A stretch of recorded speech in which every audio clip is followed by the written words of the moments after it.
The public interest network, one of the things it's done really well is take some of the principles of organizing, break them down into kind of bite-sized chunks that are easy for new people to understand, easy to figure out how you can adapt to your campaign. So they're really good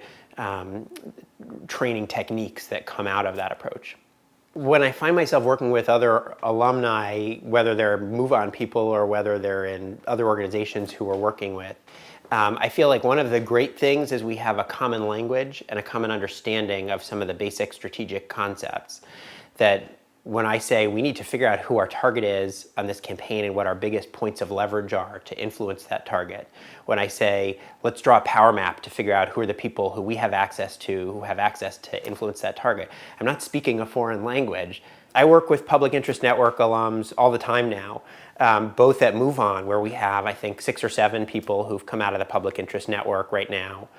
people who've come out of the campus organizing program, from the canvases, from Green Corps, from state PIRG organizations and environment groups. And then the people who we work with at other organizations, many of those people who are our close allies are people who are alums as well. So I'm going to meet with Peter Colavito,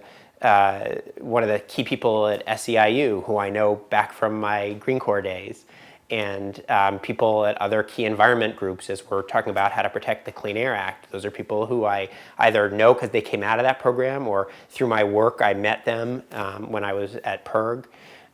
So I feel like whenever you're working in the progressive community, it's suffused with people who come out of this world, and it's a foot in the door. Even if I'm working with somebody who doesn't come from that world, if it comes up that I came out of that world, it tells them something about who I am and that I've got a strong grounding in skills and that I've learned a set of things and that I'm a person who's really trying to make change in the environmental world.